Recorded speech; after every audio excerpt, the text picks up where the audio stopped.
You wake to a sky the color of old brass, and you tell yourself the heat is temporary, like a bad mood that will pass. In the mirror, your face looks fine, yet your eyes keep counting invisible losses, as if sweat can measure what's slipping away. Streets shimmer like spilled oil, and you walk through them careful and proud, pretending the city still belongs to your plan. Your phone vibrates with polite warnings, and each one sounds like a friend whispering, "Don't panic," while locking the door. Shops open late, close early, and you watch their shutters fall like eyelids, as if the whole continent is tired of seeing.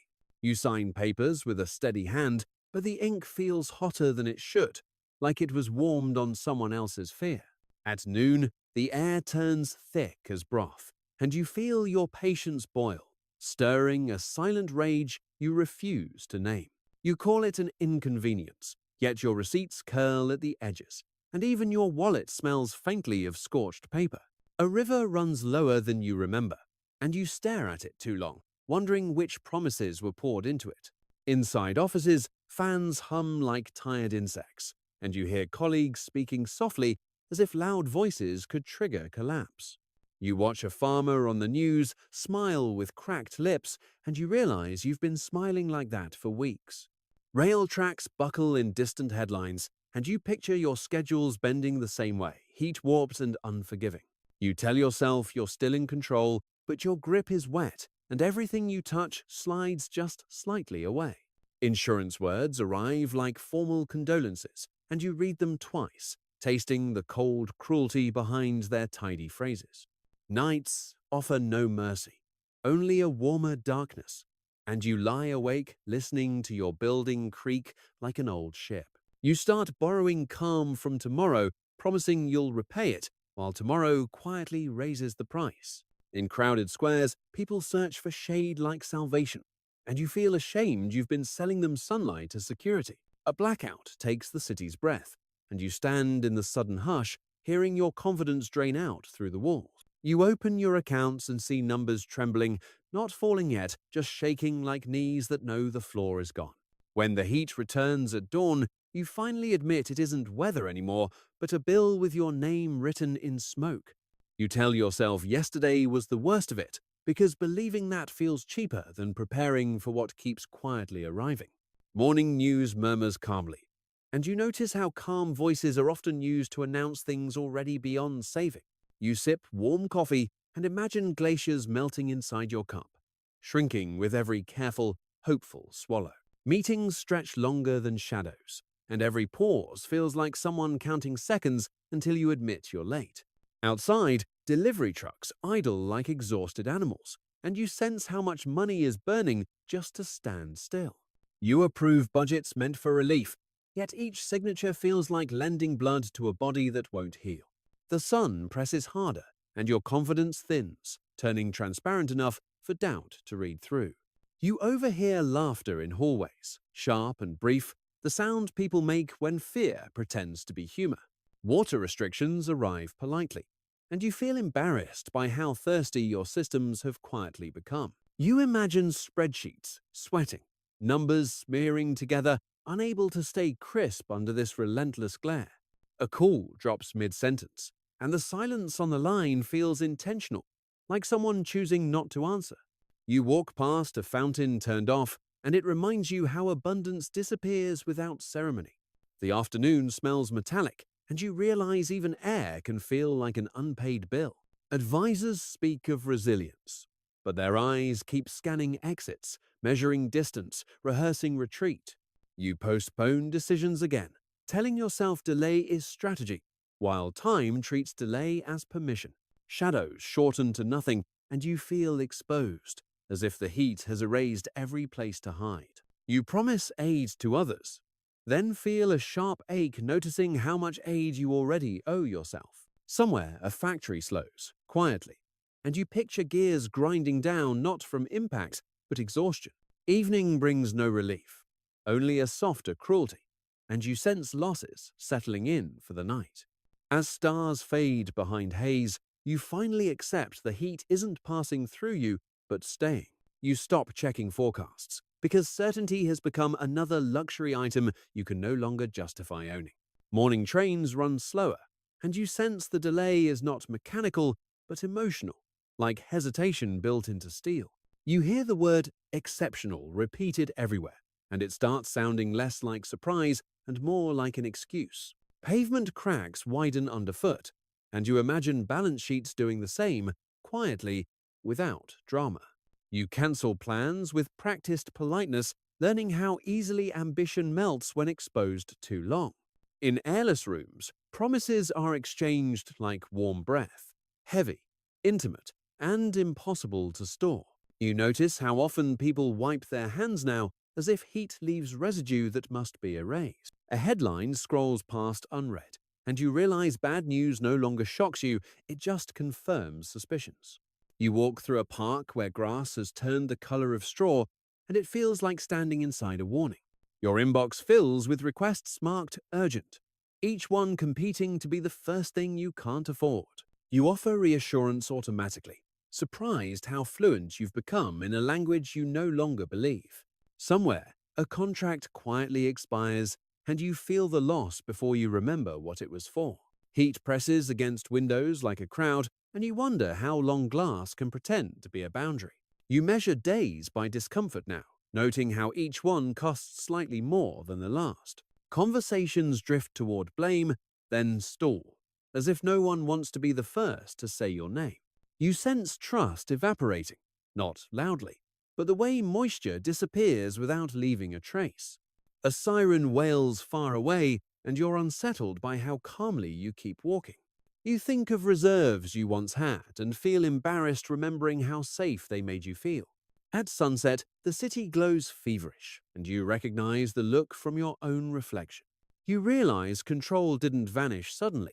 It thinned day by day until there was nothing left to hold. You begin waking before alarms, your body learning danger faster than schedules ever taught it. Dawn feels accusatory now, light spilling in like evidence you forgot to destroy. You rehearse calm expressions in reflective surfaces, practicing how to look stable while something leaks underneath. Public statements are released carefully, each word cooled and arranged, yet still smelling faintly of panic. You notice how often people ask about timelines, as if time itself is a currency they're hoarding. Sidewalk cafes sit half empty, chairs stacked like abandoned plans, waiting for permission to matter again. You tell yourself consumption will rebound, but the heat keeps interrupting the lie before it finishes. A child cries on public transport, and the sound drills into you, sharp with a future you can't soothe. You watch ice vanish in a glass, counting seconds the way you once counted margin. Emails start referencing contingencies, a polite word that tastes like surrender. You feel pressure behind your eyes, as if the city itself is pushing inward, demanding space you don't have. An old colleague calls unexpectedly, and you both avoid naming what you're really discussing. You sense investors listening without hearing, nodding while already reaching for exits. Heat stains the afternoon's yellow, and you realize even memory is starting to discolor. You postpone travel again, telling yourself, borders mean nothing when movement costs this much. Every promise now carries a footnote you don't say out loud. You catch yourself calculating loss before hope, and the habit scares you more than the numbers ever did. Evening crowds thin faster than usual, people retreating like animals sensing a long winter. You stand alone longer than planned, aware solitude has become another unpaid expense. As night settles heavy and warm, you admit survival has replaced ambition without asking permission. You begin measuring mornings by fatigue, noticing how tiredness arrives before effort even has a chance. The city exhales hot breath at sunrise, and you feel accused simply for being awake inside it.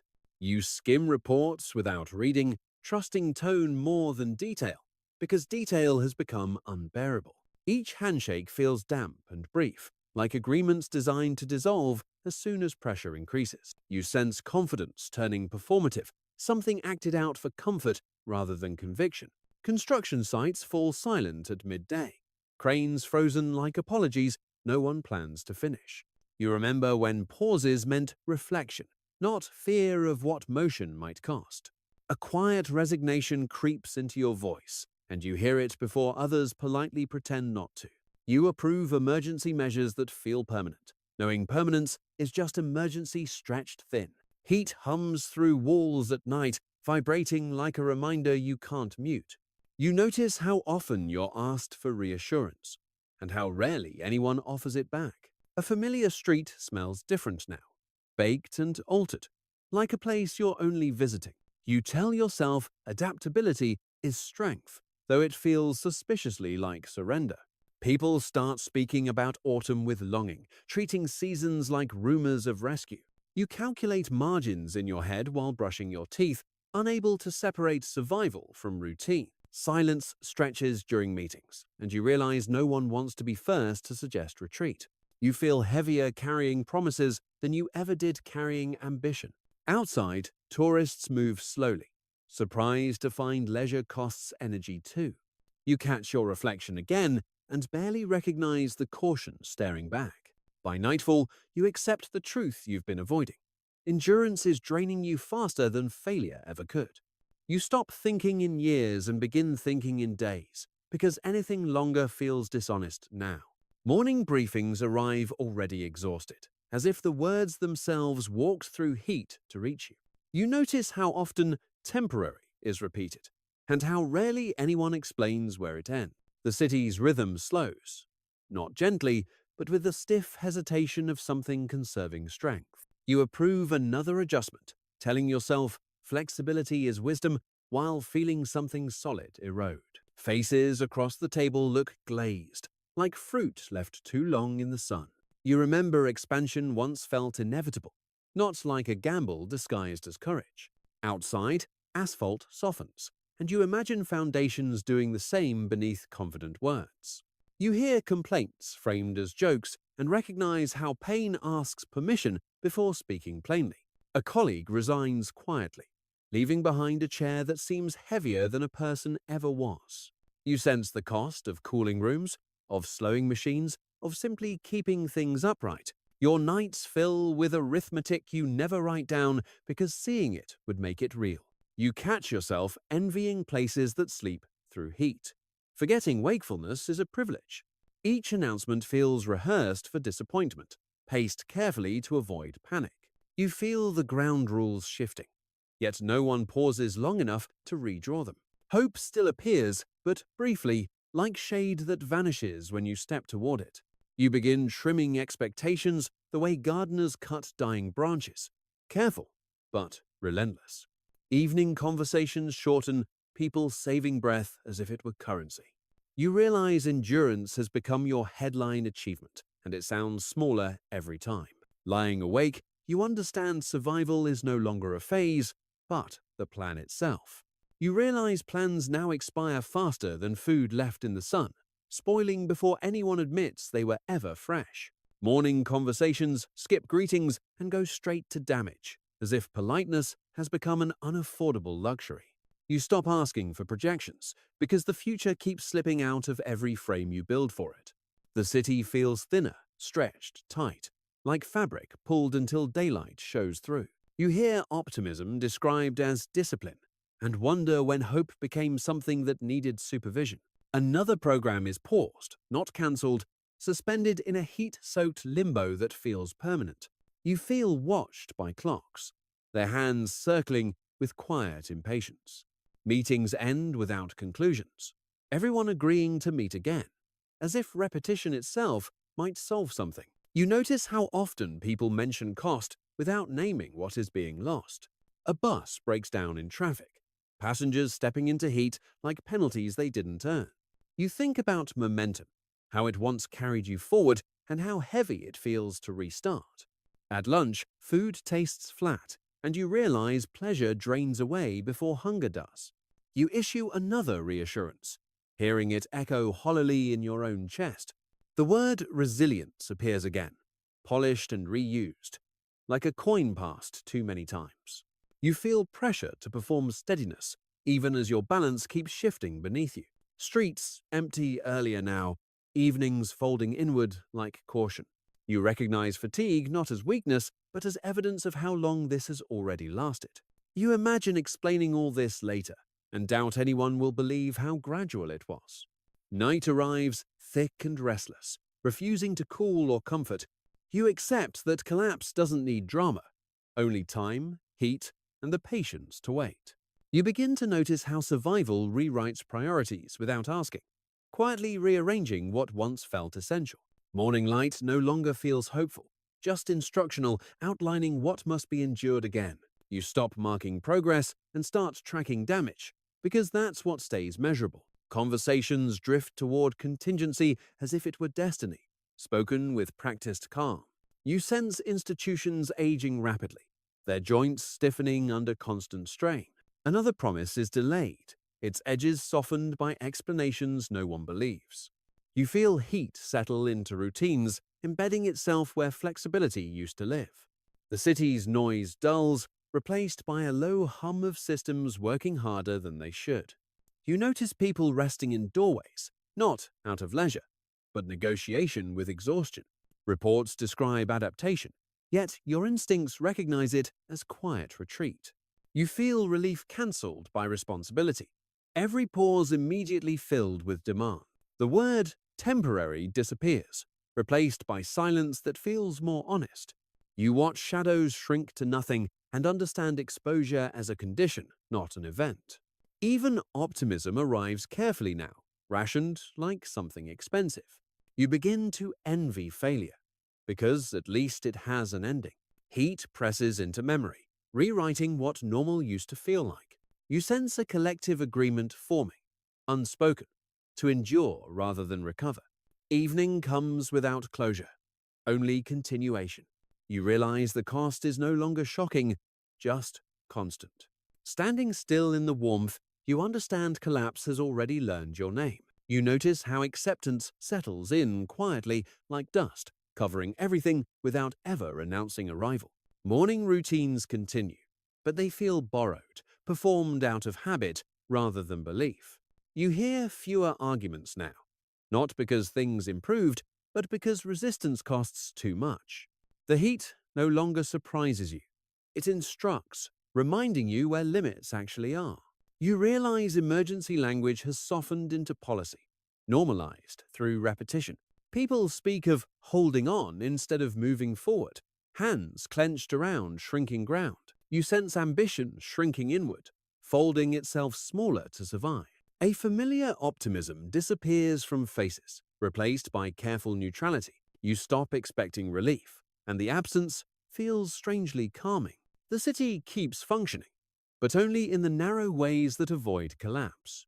You observe systems bending constantly, never breaking, and understand how expensive that is. Heat presses deeper now, not on skin, but on patience. You notice fewer celebrations, fewer risks, fewer reasons to gather. Conversations become practical, stripped of dreams, focused on what can still be maintained. You feel time stretch, days repeating with minor variations of strain. You wonder when exactly hope was replaced by management. Even anger fades, exhausted by how long it has been required. You realize stability has become a performance staged for reassurance.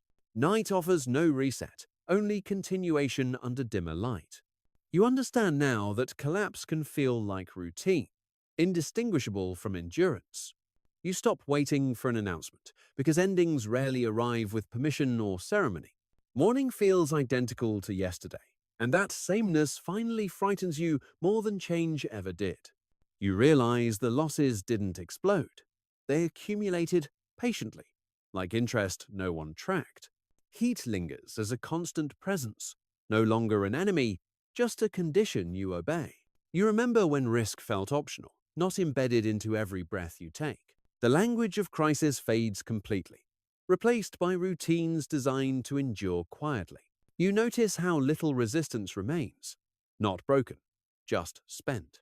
Institutions still stand, but they move like people who learned to walk with pain. You feel responsibility press inward, heavier than any single failure could ever be. There is no single moment to point to, only a long season you failed to escape. You understand now how collapse prefers silence over spectacle. The heat keeps coming, steady and indifferent, collecting payment one ordinary day at a time. You stop asking who is to blame, because blame requires energy you no longer have. What remains is management, maintenance, and the careful avoidance of worse. You realize this is how control ends. Not seized, but surrendered gradually. The city breathes shallowly, still alive, still functioning, but changed beyond reversal. You stand inside it, both witness and participant, unable to separate yourself anymore. The cost is now fully paid, not in one sum, but in countless small withdrawals. You accept the truth with calm exhaustion. This was never temporary. In the heat that never leaves, you understand how billions vanished without ever falling at once.